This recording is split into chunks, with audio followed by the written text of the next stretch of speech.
Setiap hari kita menghasilkan sampah anorganik. Tapi apakah kita benar-benar tahu kemana perginya sampah itu? Di Kampus Unpar kami mencoba memulai dari langkah kecil. Halo semuanya, pada kesempatan kali ini perkenalkan kami dari kelompok 10 Group Citizen Project, Bapak dosen Jeffrey Yosef.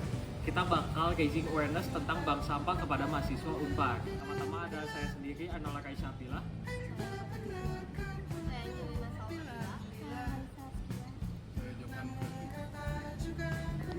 Di sini kita juga membagikan poster edukasi ke teman-teman loh.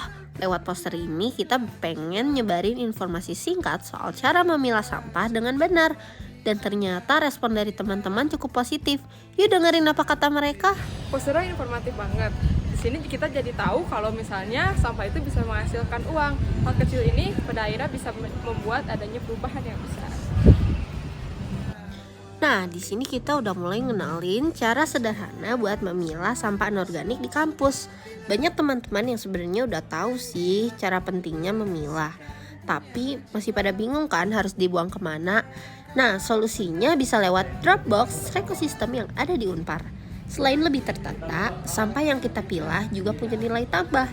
Lewat aplikasi Rekosistem, kita bisa menukarkan poin dari sampah yang kita setor jadi koin digital. Misalnya saldo GoPay. Jadi, selain menjaga lingkungan, ada manfaat langsung yang bisa kita rasakan. Pertama, pastikan kita udah punya aplikasi Rekosistemnya. Lalu login pakai akun kita. Setelah masuk, tinggal pilih layanan Dropbox terdekat. Sesudah itu, lanjutkan dan kita akan dapat QR code-nya. Begitu kita setor sampah terpilah ke Dropbox, nanti petugas bakal konfirmasi. Poinnya pun otomatis akan masuk ke aplikasi dan bisa langsung ditukar jadi koin digital. Serunya lagi, koin ini bisa dicairkan ke saldo GoPay loh. Sekarang, yuk kita intip keseruan teman-teman yang lagi nyetor sampah.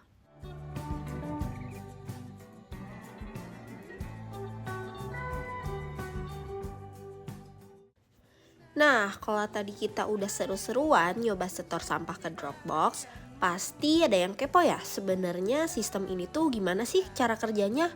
Supaya lebih jelas dan gak salah paham, yuk kita dengar langsung penjelasan dari petugas Rekosistem. Mereka bakal jelasin gimana cara kerja Dropbox ini dan apa saja sih yang bisa kita dapetin. Oke, sebelumnya makasih banyak Mas udah dikasih kesempatan kayak gini. Awalnya atas nama siapa nih? Saya Bagja Dengan Mas Bagja. Mau nanya-nanya aja sebentar mengenai si ekosistem ini. Jadi si ekosistem ini tuh apa sih Mas? jadi kayak untuk pengolahan sistem kayak bank sampah juga sih. Kayak kalau karena sih yang UMKM tuh kadang mereka ada sistem bank sampah tuh, tapi mereka langsung secara langsung uangnya langsung dikasih lah. Kalau ini kita sistemnya sama, akan tetapi kita penukarannya via poin. Itu aja untuk membedain. Ini udah berapa lama sih Mas di sini? Kalau di Unpar udah 2 tahun. 2 tahun ya? 2 tahun. Sejauh ini ya kalau rame ya alhamdulillah. Gitu ya ada aja. masih ada lah. Masih ada. Kebanyakan sih dosen.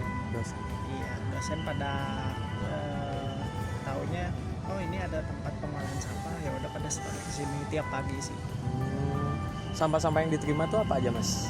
Untuk sampahnya dari sampah anorganik aja sih ya, kayak misalnya kertas, botol plastik, atau misalnya plastik, atau misalnya beling, elektronik juga nerima sih. Paling yang bahannya B3 itu yang gak diterima, kayak misalnya batu baterai, atau misalnya kayak bekas jarum suntik, atau alat-alat kimia, itu nggak bisa sih. Sejauh ini kira-kira apa nih Mas yang paling banyak yang dikumpulin di sini? Kalau paling banyak kertas sih. Kertas ya? Iya, kertas. Banyak dari sledran ada, atau misalnya dari buku-buku ada, kayak novel, kayak ya banyak lah jenisnya. Habis dikumpulin di sini tuh bakal diapain Mas si sampah-sampah? Kalau untuk sampahnya nanti bisa ke hub. Ke hubnya. Iya, Jadi ke kayak- hub di ekosistemnya lagi, nanti dipilah lagi secara mendetail. Nanti kalau misalnya kayak yang plastik itu bisa jadi biji plastik. Oh, Jadi kayak didaur ulang lagi sih. diolah lagi ya Iya, jadi produk diolah lagi. Iya. Kita tuh bisa dapat apa Mas nih kalau ngumpulin di sini? Berarti Ngumpulin di sini keuntungannya sih ya yang pertama poin ya. Poinnya tuh dapat misalnya kayak kita ngumpulin botol aqua tuh dapat nanti 1.200 per kilo kayak gitu sih. Kalau untuk keuntungan lainnya paling dari diskon atau misalnya event kayak misalnya kita udah banyak sih eventnya kayak Pocari Sweat udah itu ikutan. cuman kalau dari kalangan mahasiswa sendiri belum terlalu ini ya. Ada tapi ya masih mungkin kurang, mereka juga sering lihat nanya ini tuh apa, cuman ya mungkin belum ini aja sih. Udah kalau gitu makasih banyak Mas. Iya sama-sama. Oke, tadi kita udah denger langsung dari petugas ekosistem soal gimana cara kerja Dropbox ini. Sekarang gimana nih tanggapan mahasiswa yang udah nyobain langsung? Yuk kita simak pendapat mereka. Sebenarnya sering lihat Dropbox ini, terus juga suka ngelewat, cuma sekarang baru tahu itu fungsinya buat apa. Kasih infonya. Seru kan, dari hal kecil kayak buang sampah dengan benar, kita udah jadi bagian dari perubahan. Ingat, good citizen itu bukan cuma soal hak, tapi juga soal aksi nyata. Yuk mulai dari diri kita, jadi good citizen yang peduli lingkungan.